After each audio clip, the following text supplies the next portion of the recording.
Welcome back to episode 6 of our Building Green series, where we use eco-friendly guidelines to do amazing Minecraft builds. And the word of the day?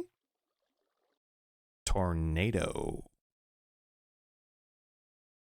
Now, if you're puzzling at the connection between tornadoes and building green, try to imagine the resources that are involved when your house is wiped off the face of the planet. But if that's not quite relative enough for you, we are also going to talk about earth bale construction. So stick around and prepare to be amazed. According to Consumer Affairs, tornadoes caused over 1.1 billion in property damage throughout the United States in 2023 alone. That's a lot of resources to replace. Personally, I've always kind of wondered as to why houses that are in Tornado Alley don't have some sort of, I don't know, tornado proofing feature. I mean, where I grew up, it could frost all the way into July. Consequently, we had this thing called insulation and like 3 or 4 different sources of heat. But I'm sure there's a logical reason for it.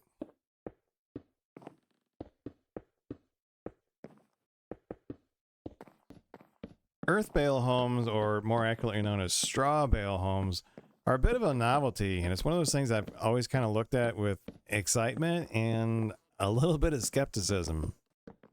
Now, full disclosure, straw has been used as a building material for a very, very long time. I looked it up, and the basic mud brick, which is mud mixed with straw or some sort of fibrous material, that goes all the way back to 9000 BC. As in like 11,000 years ago. So there is definitely an established history of using straw in building. But how does that compare to today's building materials? Well, there are some pros and there are some cons. On the pro side of the equation, there are no chemicals. Everything in the process is strictly organic. So if you're someone who really struggles with like allergies, like really, really bad, then a straw bale house may be something that can offer you some kind of relief. Another thing that I found personally appealing was the ability to round corners.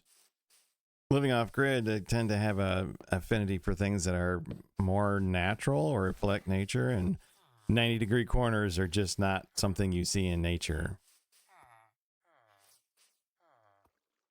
On the con side of the equation, though, was the actual straw itself.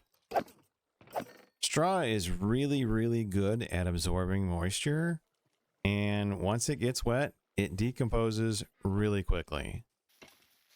I use it for the chickens. I put straw bedding down for them in the wintertime so they have something to walk on.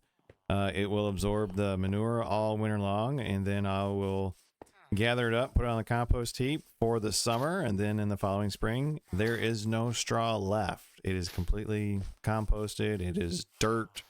There's nothing in there that looks like straw. And that's just in 18 months. Now, if you live somewhere that's pretty dry, you might not have that much of an issue. But if you live somewhere like I do, where snow is pretty much the norm, chances are that moisture is gonna find a way to get in there. So it's all gonna depend on you and what your specific needs or wants are.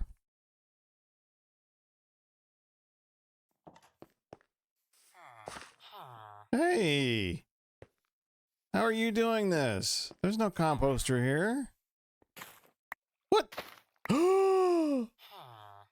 What is wrong with this guy? Listen, pal, you are going to take a very long boat ride if you don't stop doing that. Well, we did some more grinding, and it is time for the grand reveal. What do you guys think of that hedgerow, huh? Talk about privacy. Kind of makes you curious as to what's hiding inside. But then you come around here. Ta-da! What do you guys think of that, huh? The concept behind this was to take the standard cul-de-sac lot size and drop it down. In other words, the living area is actually down below ground level, which would theoretically take you out of the direct line of fire of any high winds. And of course, this is terraced in order to provide rigidity. But most notably, we have replaced a good chunk of the lawn with food production. That is one of those things that has always kind of mystified me.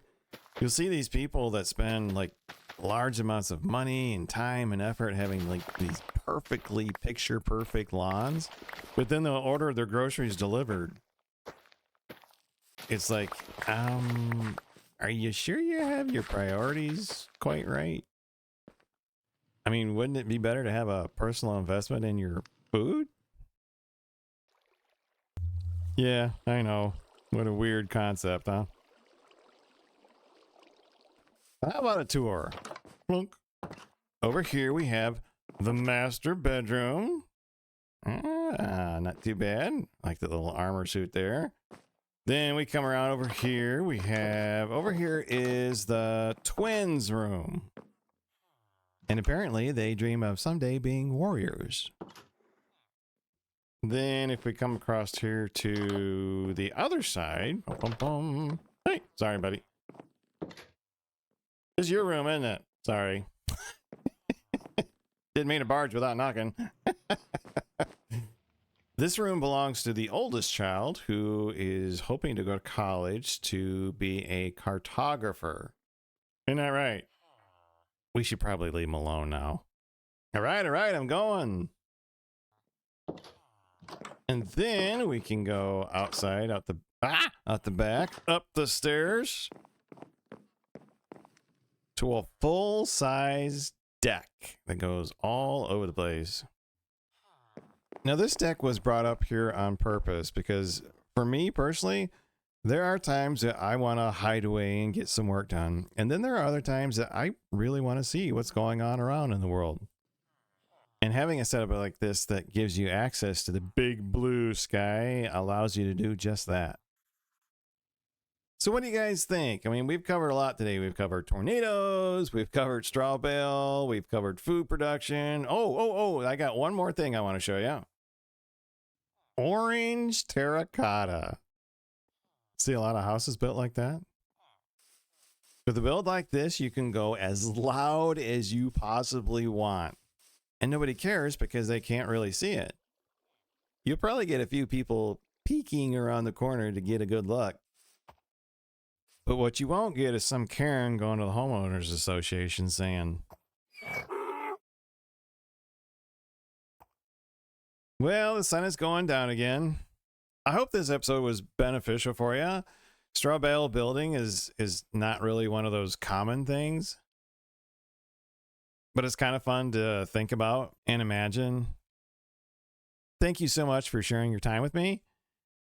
And I look forward to seeing you in the next episode.